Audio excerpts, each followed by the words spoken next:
This channel does not promote any violent, harmful, or illegal activities. All content provided by this channel is meant for an educational purpose only.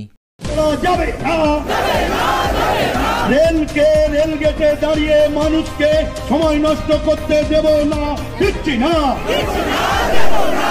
স্টেশনে flyover বা subway নির্মাণের দাবি সহ বেশ কয়েকটি দাবি নিয়ে হাওড়া ডিআরএম এ ডেপুটেশন দিলেন রাজ্যের মন্ত্রী বেচারাম মান্না।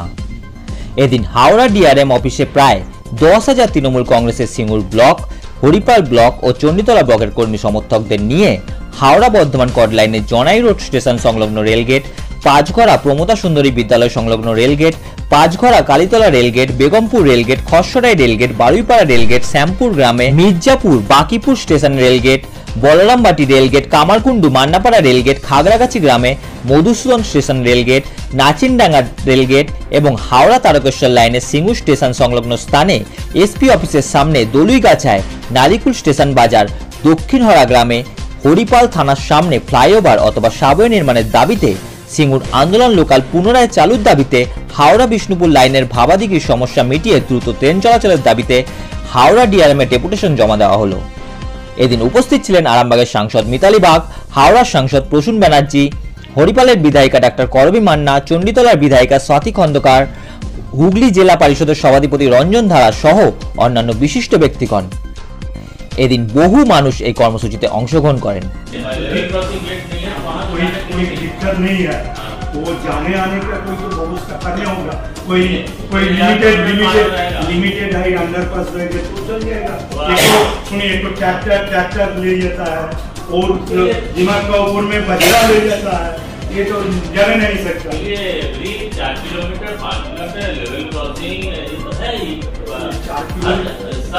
सबके खेत के सामने तो अब तो खेत तो नहीं बनाता है। আজকে আমরা হাওড়া কল লাইন এবং হাওড়া তারকেশ্বর লাইনের ওপর 18টি সাবওয়ের আমরা ডিমান্ড রেখেছি, আমাদের ডিআরএম এর কাছে স্মারকলিপি দিয়েছি। চণ্ডীতলা, মূলত চণ্ডীতলা এবং আমাদের সিঙ্গুর, হরিপাল এই ব্লক মূল্যি লাইনগুলো এই ব্লকের ওপর দিয়েই যাচ্ছে।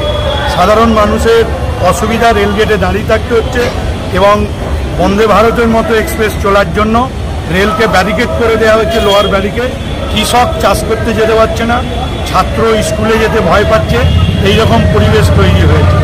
আর তার সাথে সাথে আমরা সিঙ্গুর লোকালকে পুনরায় চালানোর দাবি করেছি এবং ভাবাদিঘির সমস্যা মিটিয়ে দ্রুত বিষ্ণুপুর পর্যন্ত ট্রেন চলাচল করাতে হবে।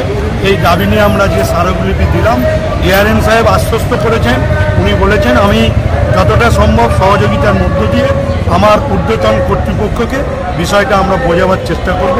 আমরা আমাদের ইচ্ছা, আমাদের আশা তিনি এই ডিমান্ডকে সহযোগিতা করে কাজ যাতে হয় চেষ্টা করবেন এবং এওটাই যদি না হয়, কিন্তু যতক্ষণ না হচ্ছে ততক্ষণ পর্যন্ত আমাদের এই আন্দোলন লড়াই জারি থাকবে। দাদা, এই যে তারকেশ্বর থেকে বিজেপির যে লাইনের কথা আপনি বললেন, এখানে কি জমি অধিগ্রহণ পর্ব শেষ হয়েছে? হ্যাঁ, জমি অধিগ্রহণ পর্ব শেষ হয়েছে। 80% মানুষ জমি নিয়ে নিয়েছে, জমির চেক নিয়ে নিয়েছে এবং এটা ইচ্ছাকৃতভাবে এটা একটা রাজনীতি করার জন্য এটা করা হচ্ছে। তার কারণ যেহেতু এ রাজ্যের মুখ্যমন্ত্রী তৎকালীন রেলমন্ত্রী থাকাকালে তিনি এটা স্যাংশন করেছিলেন, তাই এটা চালু করলে হয়তো তার নামটাই আগে এসে যাবে, এই জন্য চালু করতে কেন্দ্রের রেলমন্ত্রক তারা দেরি করছে।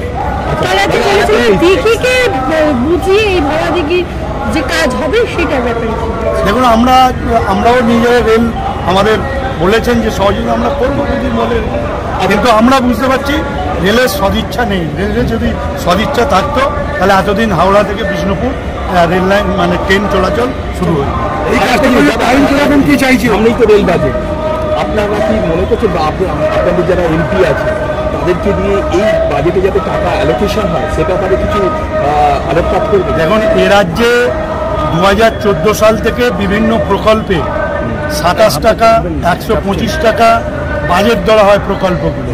তাই আগামী দিনেও যে পশ্চিমবঙ্গে কিছু দেবে আমরা আশা করি না। তার কারণ যে থাপ্পড় 21 সালে এবং 24 সালে খেয়েছে, তাতে আমাদের মনে হয় না যে কেন্দ্রীয় সরকার রেল বাজেটে পশ্চিমবঙ্গকে কিছু দেবে। কেন এমনিতেই 100 দিনের কাজের টাকা গরিব মানুষের আবাসনের টাকা, রেশনের টাকা, উপস্বাস্থ্য কেন্দ্রের টাকা, ICDS এর টাকা, রাস্তার টাকা এমনিতেই কমাতে শুরু করেছে। তাই আমাদের রেলও তারা কমাবে। হবে কি করে? দেখুন, তারা তো চায় না পশ্চিমবঙ্গে কাজ, তারা চায় না বলেই তো একটা বিমাতৃসুলভ আচরণ করেছে। আমরা যে দাবি নিয়ে এসেছি, এ দাবি হচ্ছে সত্যিকারের মানুষের দাবি, চাষিদের দাবি, গরিব মানুষের দাবি। কেন্দ্রীয় সরকার গরিব মানুষের কথা ভাবছে না, তারা বড় লোকের কথা বলে, তারা ওই শিল্পপতিদের কথা বলে, ঋণ দেয় আর সব ঋণ মুকুব করে। এর আগে বিজেপি এমপিরা কি বাধা দিচ্ছে এই যে ফান্ড অ্যালোকেশনের ক্ষেত্রে? নিশ্চিতভাবে তারা বাধা দিচ্ছে। বাধা না দিলে একটা যেখানে একটা যুক্তরাষ্ট্রীয় কাঠামো, যেখানে রাজ্য পাওয়ার কথা, সেখানে দিচ্ছে না।